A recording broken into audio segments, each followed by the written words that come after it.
This morning's proceedings began with a second man convicted of the 1997 murder of Fairbanks teenager John Hartman. And he turned around and looked at me and he said, I got the right person.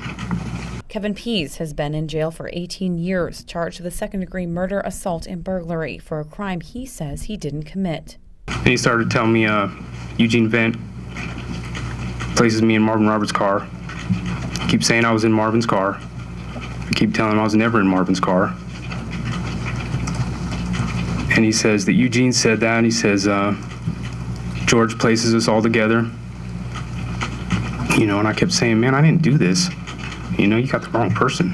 But it was Peace's own answers to police detectives in October of 1997 were questioned by the state, something Pease acknowledged as lies he told under pressure. I was scared. I didn't know what time I came back to town. I didn't know what time this happened to that kid. I didn't know what time it was. When I walked home alone. Pease recounted the evening that many have testified to thus far, which consisted of a night of drinking with friends. Those friends consistently placed Pease with them at the time of Hartman's homicide. And he would say things like, we're way beyond that. I already know what happened. He looked at me and he said, well, the kid just came out of a coma and he's identified you. And he said, you're going away for a long time. Pease, who was picked up after an apparent argument with his mother that evening, had injuries to his hand. He says he sustained them after punching a wall. And that you punched a door frame or a wall would be a handy way to explain how you had injuries on your hands. No, that's what happened. I hit the wall. The third of the men, Eugene Vent, also began his testimony this afternoon.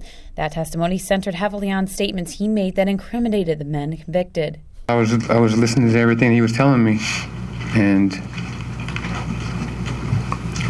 I just believed him. Vent said he was handed photos of Hartman as he lay dying in the hospital. He said the interrogation with Aaron Ring had him believing he actually committed the crime while he was blacked out drunk.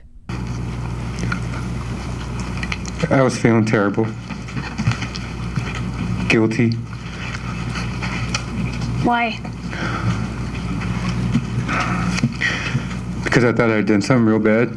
Vent will continue his testimony tomorrow. From Rabinowitz Courthouse, this is Stephanie Woodard reporting.